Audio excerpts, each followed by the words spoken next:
Morning. आप सभी स्वस्थ होंगे, मस्त होंगे।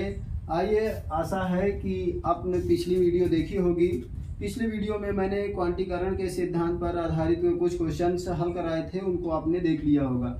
उसी की फिजिक्स भौतिक विज्ञान की अगली क्लास में हम देखते हैं कि चालक क्या है, अचालक क्या है और परावैद्युत पदार्थ क्या है। इन चीजों को जानेंगे कि ये क्या चीज होती हैं। देखिए, चालक वे पदार्थ जिनमें से होकर आवेश का प्रवाह सुगमता से होता है, अर्थात विद्युत धारा आसानी से प्रवाहित होती है, चालक कहलाते हैं।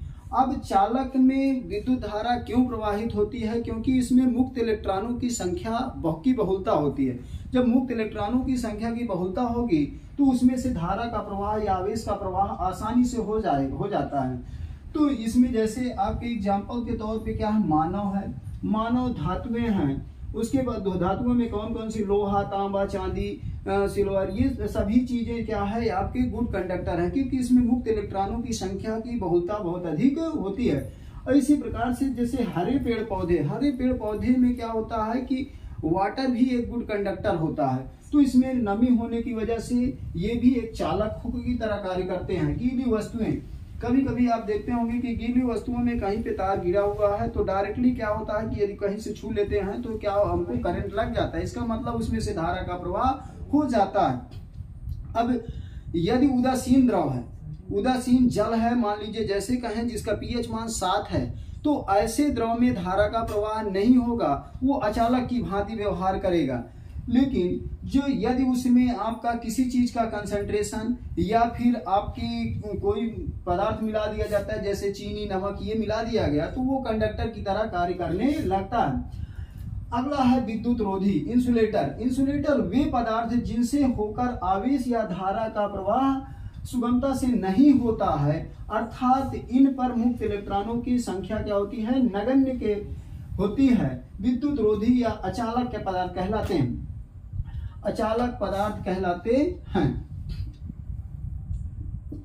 अब यहाँ पे इनमें क्या होता है, जो अचालक पदार्थ होते हैं इसमें मुक्त इलेक्ट्रॉनों की संख्या नगण्य के बराबर हो। नगण्य का मतलब बिल्कुल ही नहीं होती है।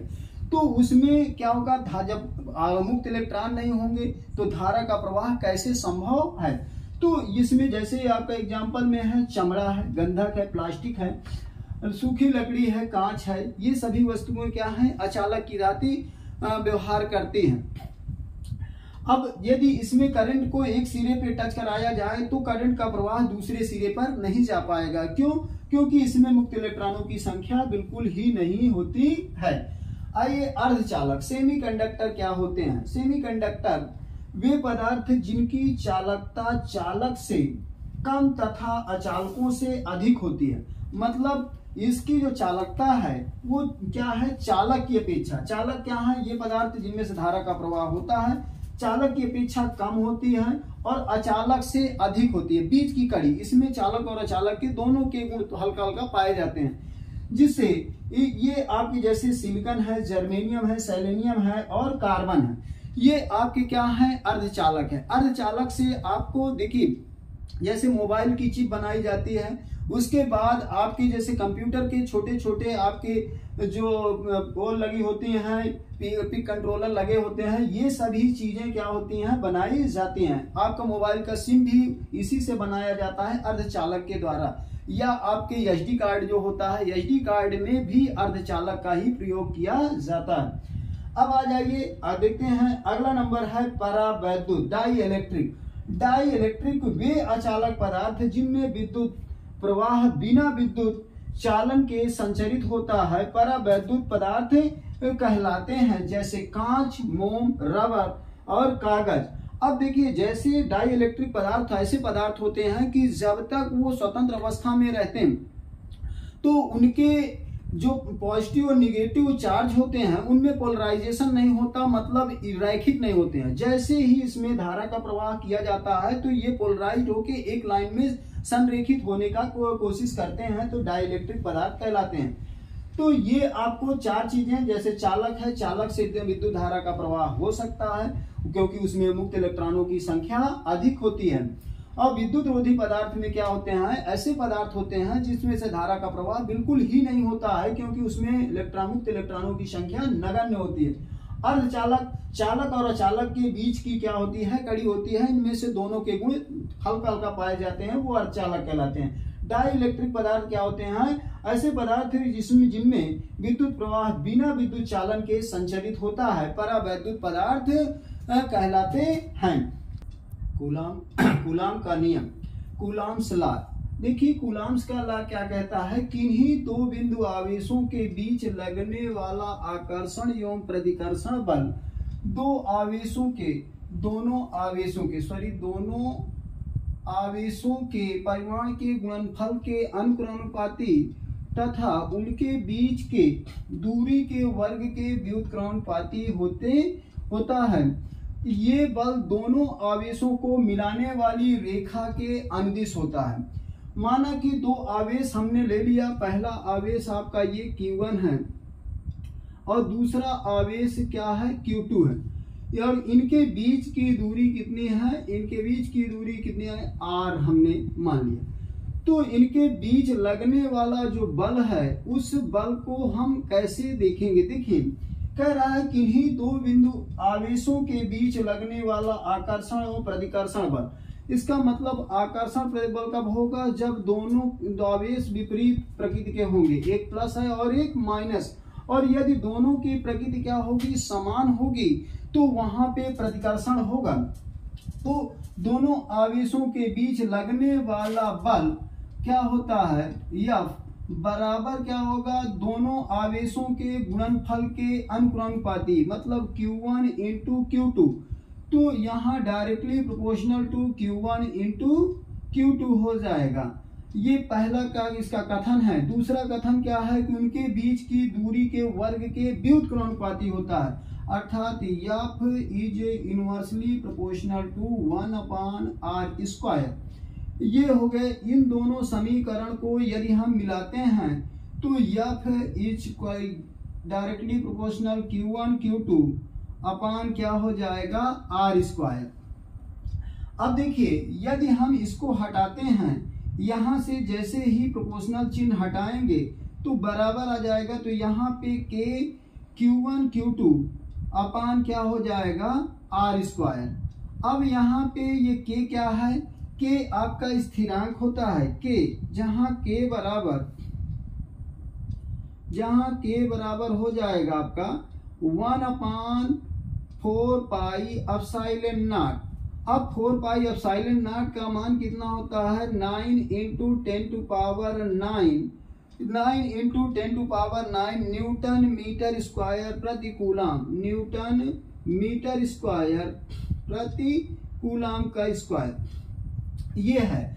अब इसमें देखिए जैसे ही F इक्वल टू क्या हो जाएगा, 1/4πε0 Q1 Q2 अपान r²। तो ये आपका फार्मूला दोनों आवेशों के बीच लगने वाला बल क्या हो जाएगा, अब इसका हो जाएगा 1/4πε0 Q1 Q2 अपान r²। मात्रक इसका क्या होगा, मात्रक हो जाएगा आपका न्यूटन, क्योंकि बल का मात्रक क्या होता है, न्यूटन होता है। क्या होता है, न्यूटन होता है। ये यहाँ पे कहाँ पे आकर्षण बल लगेगा, कहाँ पे प्रतिकर्षण बल लगेगा। यदि दोनों आवेश क्या हैं, एक पॉजिटिव है और एक निगेटिव आवेश है, तो दोनों के बीच आकर्षण का बल लगेगा। यदि दोनों पॉजिटिव आवेश हैं तो उनके बीच क्या होगा, प्रतिकर्षण, या निगेटिव है दोनों तो प्रतिकर्षण बल कार्य करेगा। तो इस प्रकार हमने देखा कि न्यूटन ने यह सिद्ध किया कि यह बराबर 1/4πε0 Q1 Q2 अपान r²। और यहाँ पे ये जो आपका K है 1/4πε0 इक्वल टू, इसका वैल्यू होता है 9 × 10⁹ न्यूटन मीटर स्क्वायर प्रति कूलाम स्क्वायर। अच्छा यहीं पे एक ε0 भी है। ε0 का वैल्यू कितना होता है, इसको भी देखेंगे कि ε0 का मान होता है आपका 8.854 × 10⁻⁻⁻ हो जाता है -10⁻⁻12 coulomb square plus upon coulomb square upon newton into metre square, ये आपका एप्सिलॉन की वैल्यू होती है। तो इस प्रकार हमने देख लिया। तो यहाँ पे यदि आवेश की, और इसमें देखिए ये बल दोनों आवेशों को मिलाने वाली रेखा के क्या होते हैं, अनुदिश होता है, मतलब इसी रेखा के अनुदिश ही बल कार्य करता है। इसमें कोई, अब इसमें देखिए यहाँ पे आपका ये हो गया मात्रक न्यूटन हो गया। अच्छा ये चीज और हम ध्यान दें तो एप्सिलॉन नॉट की बीमा कभी कभी पूछता है, इसकी बीमा एप्सिलॉन नॉट की बीमा क्या होती है ये पूछ लेता है। तो बीमा को यहाँ पे इसका हो जाता है, एप्सिलॉन की बीमा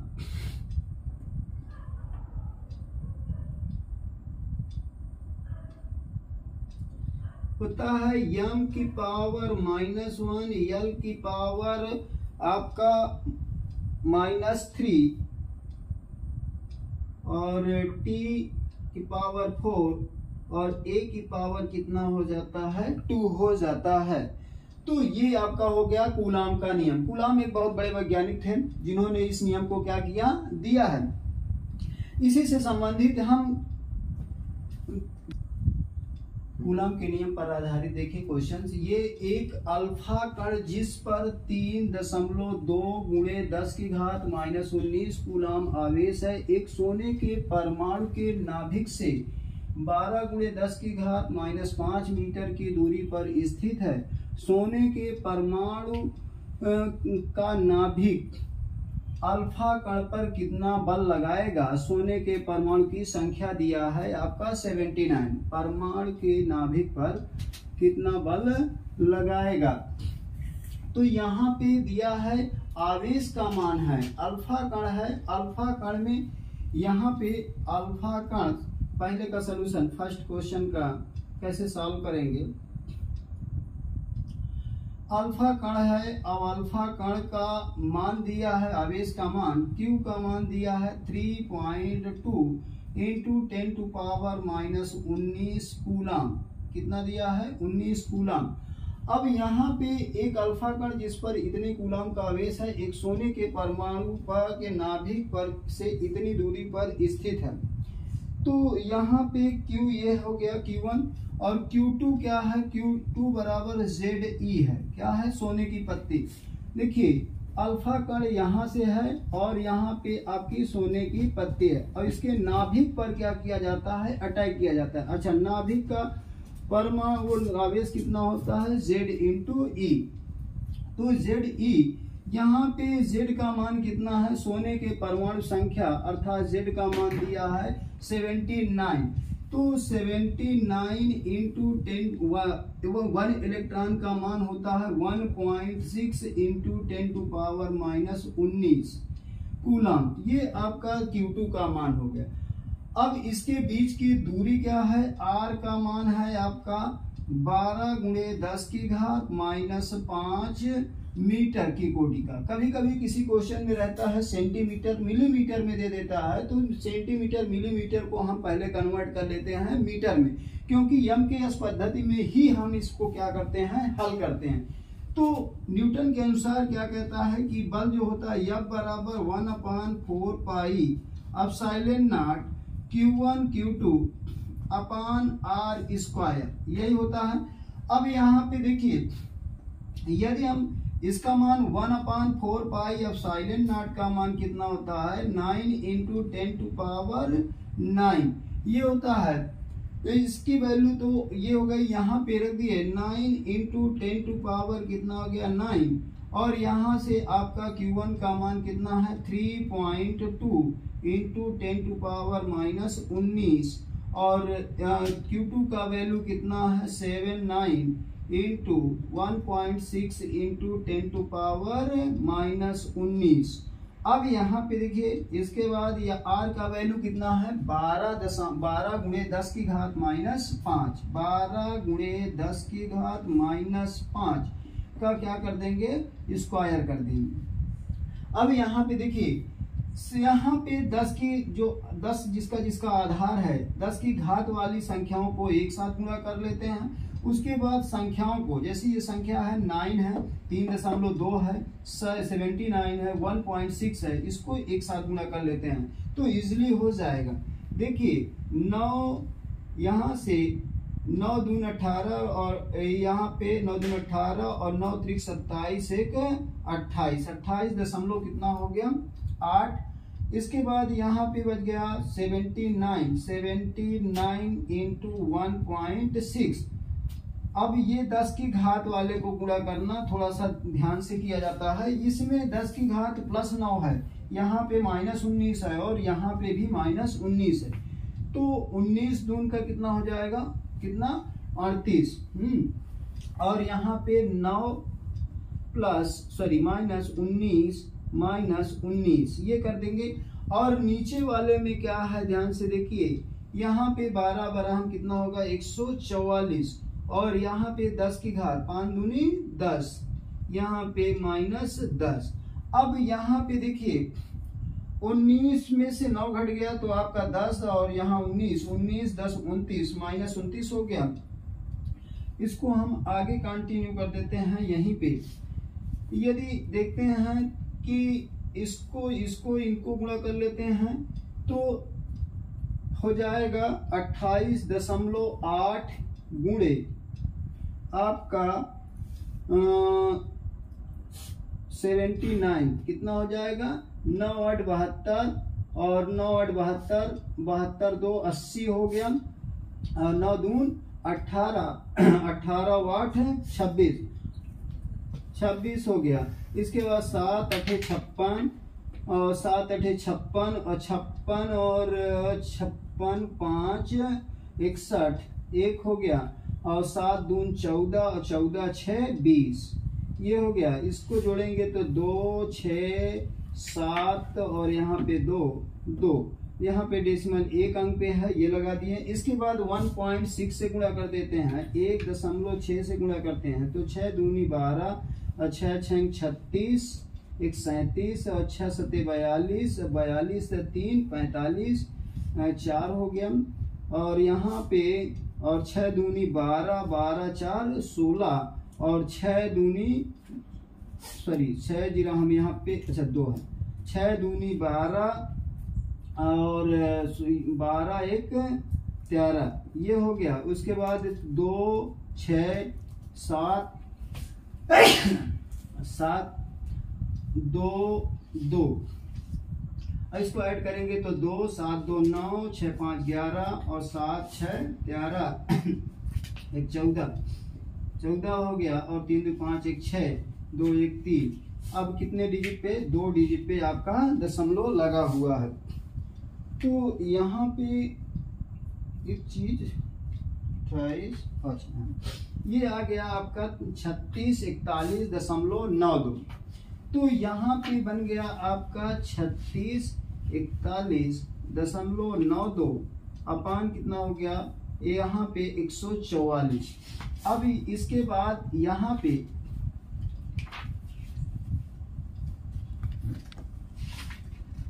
36 40.32 बटे 144 गुणे 10 की घात -29। अब यहाँ पे 10 की घात ये जो -10 ऊपर जाएगा तो ये प्लस में हो जाएगा, +10 हो गया। तो यहाँ पे 29 में से 10 घट जाएगा तो आपका वैल्यू हो जाएगा, इसको हम आगे बढ़ा देते हैं यहाँ से, तो यह बराबर हो जाएगा आपका। देखिए अब इस संख्या से भाग देंगे तो भाग देने पर 25.28 गुणे 10 की घात, देखिए यहाँ पे आपका हो जाएगा 10 घट जाएगा 29 से तो कितना आ जाएगा 19 आ जाएगा। कितना हो जाएगा 19 10 29। तो ये आपका इतने न्यूटन का बल लगेगा। आई थिंक ये आपका आंसर हो गया। अब कैसा बल लगेगा, देखिए दोनों में धनात्मक है, आवेश का जो आपका वैल्यू है प्रकृति दोनों की यहाँ पे ये प्लस में है ये भी प्लस में है। जब दोनों पॉजिटिव आवेश हैं तो इनके बीच बल जो लगेगा प्रतिकर्षण का बल लगेगा। क्या लगेगा, प्रतिकर्षण का बल लगेगा, का बल लगेगा।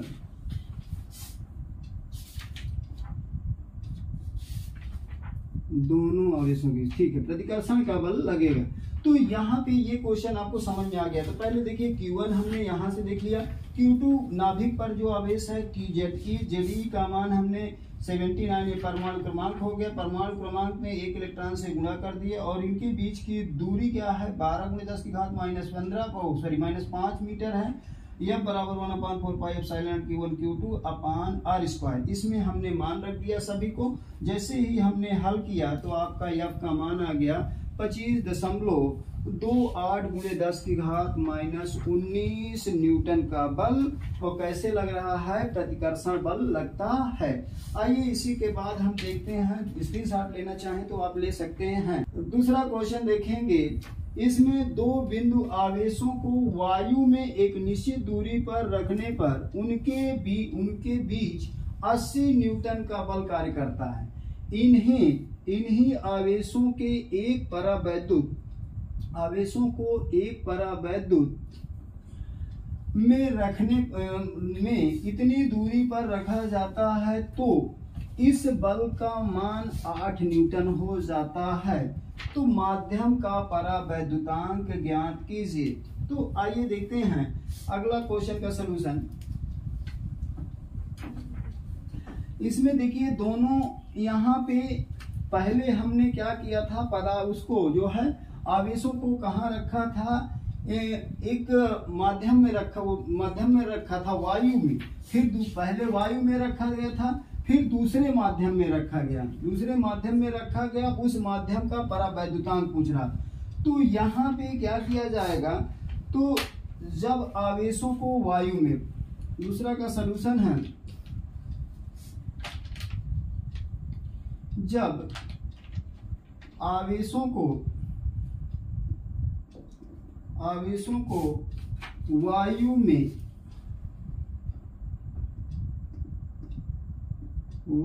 में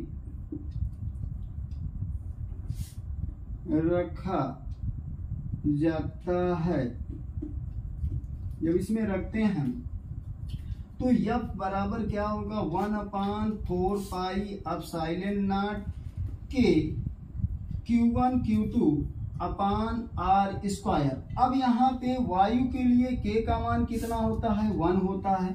और बल कितना दिया है, जब वायु में रखा था तो उनके बीच बल कितना लगा था, 80 न्यूटन का। इस समय बल का मान भी कितना था, 80 न्यूटन था। ठीक, तो यहाँ पे देखिए 80 न्यूटन बराबर यहाँ पे 1/K का वैल्यू हम 1 रख देते हैं, 4 पाई एप्सिलॉन नॉट। और यहाँ पे आपका Q1 Q2 अपान r²। अब देखिए ये पहला समीकरण आपका बन के तैयार हो गया। अब इसके बाद कह रहा है इन्हीं आवेशों को एक परावैद्युत पदार्थ में रखा जाता है तो इस बल का मान 8 न्यूटन हो जाता है। इसका मतलब क्या है कि जब सेकेंड कंडीशन में जब आवेशों को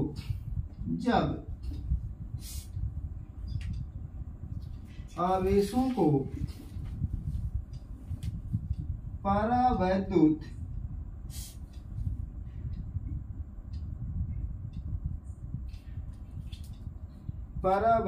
में रखा जाता है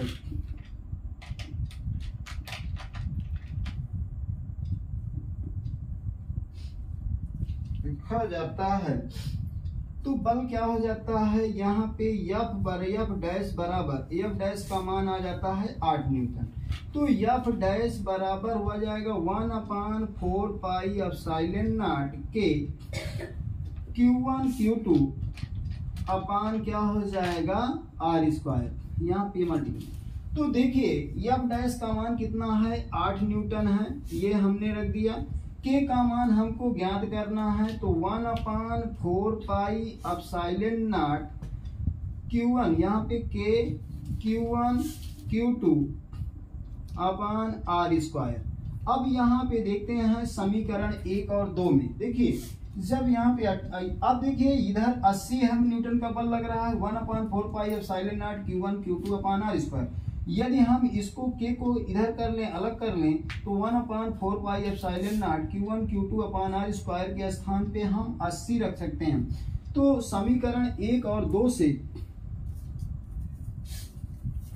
समीकरण 1 और 2 से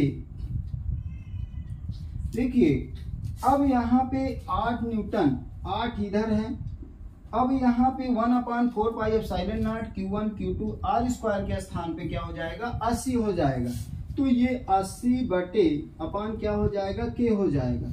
अब K को हम इधर भेज देते हैं, 8 को इधर ले जाते हैं, तो K बराबर हो जाएगा 80 अपान कितना हो गया 8, तो 8 के 8, 8 दहम 80, अर्थात K का वैल्यू परावैद्युतांक का, माध्यम के परावैद्युतांक का मान कितना आ जाएगा, 10 आ जाएगा।